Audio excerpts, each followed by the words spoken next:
Hello, welcome to Stories of World War II Veterans. My name is Kayleen Reusser. I am reading stories from the 10 books that I have written based on my interviews with 260 World War II veterans. Today's story is taken from my book, Born to be Soldiers, Those Plucky Women of World War II, and it is the story of this woman right here, whose name was Doris Eileen Stuckey Zeissig, who served in the Army Nurse Corps. Thank you to the veterans watching this for your service. I am a very proud Air Force wife and mother. I would ask you to subscribe to the channel, tell others about it, give it a like, thumbs up, and then also I do have a YouTube channel about veteran interviews that are very, very short, like 1-3 minutes. So please subscribe to that too. All right, here we go. Talking about Doris Eileen Stuckey Zeissig of the Army Nurse Corps. While listening to a radio in the break room of Lutheran Hospital in Fort Wayne, Indiana on December 7, 1941, Doris Eileen Stuckey was stunned to hear horrifying news of Pearl Harbor. Eileen, as she preferred to be called, and the medical staff had never heard of Pearl Harbor. Still, they understood that the Japanese attack there was a horrible event with far-reaching repercussions. Eileen had been born in Bern, Indiana in 1921. Upon graduating from Bern High School in 1939, she was uncertain of a career until a visit to Riley Children's Hospital in Indianapolis changed that. Eileen wanted to be a nurse. The first year's tuition to nursing school was steep, $125, but she managed to pay for it and graduated in 1943 before working for a year at a local hospital. The war had dragged on. Eileen, like most Americans, wanted to help. In June 1944, the Allies completed the largest sea invasion the world had ever known at Normandy, France. That same month, Eileen decided to join the Army. She went to work as a nurse to help wounded servicemen. At the beginning of World War II, the only American women allowed to wear uniforms were members of the Army and Navy Nurse Corps. By the end of World War II, 57,000 women would join the Army Nurse Corps. When Eileen left home, her parents put a banner with 4 blue stars in their front window. Their daughter and 3 sons, so that would be Eileen and her 3 brothers, were all serving in the military. Eileen knew her parents prayed for everyone's safe return. As a college graduate, Eileen was commissioned as an officer at the rank of 2nd lieutenant. Her salary in the Army was $150 a month. With those funds, she was responsible for buying her own uniforms, which consisted of white one-piece dresses and white shoes.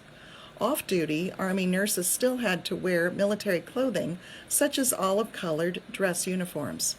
Eileen worked at a military hospital at Fort Benjamin Harrison in Indianapolis before being sent to Ashford General Hospital at White Sulphur Springs, West Virginia.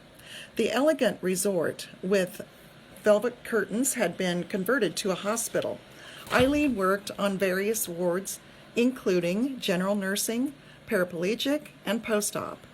When trains brought in the wounded shipped home from overseas, hospital staff scrambled to accommodate the needs. Nurses, billeted in small cottages on the estate, worked 12-hour shifts with 1 weekend off per month.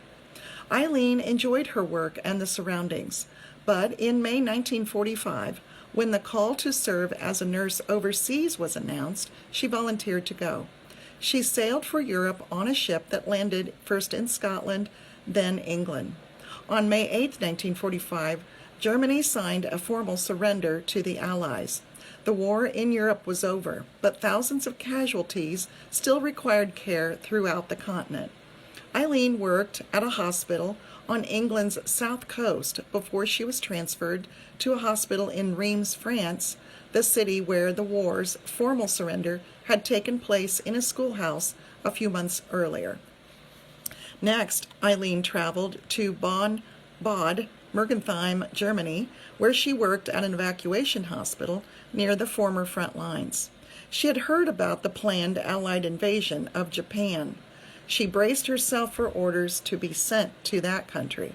The number of estimated casualties from the invasion were 1 million. Eileen shuddered. Then, on December 14, 1945, the unexpected occurred. President Harry Truman announced Japan's surrender. The formal surrender took place on September 2nd, 1945, on the USS Missouri in Tokyo Bay.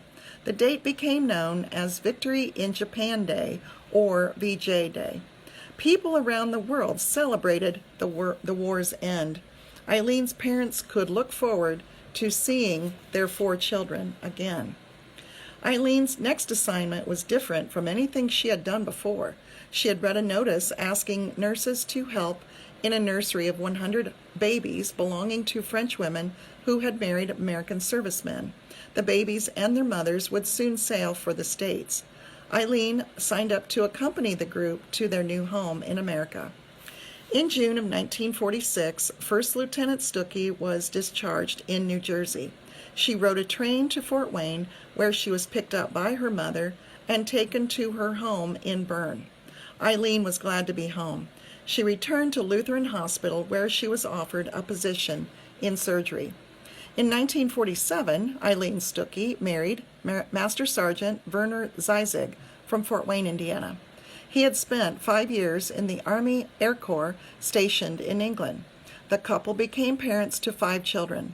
Eileen worked in private duty nursing for much of her life.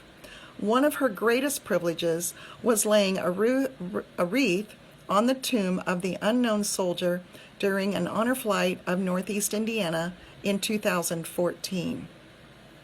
"It was a privilege to care for our wounded soldiers," she said. "I only wish we could have had today's medical technology. We could have saved an awful lot more lives." Again, I was reading about Eileen Zeissig from my book, Born to be Soldiers, Those Plucky Women of World War II. And just so you know, at my other YouTube channel, which are World War II vet interviews, there is a 40-minute interview with Eileen last year when she was 100 years old, and it is wonderful. You will understand why I call her Plucky. She talked for 40 minutes, and her uniforms were there with the interview. It was a lot of fun. So I hope you will tune in for that. Again, thanks to our vets for your service, and stay tuned for the next Stories of World War II Vet interviews. Thank you.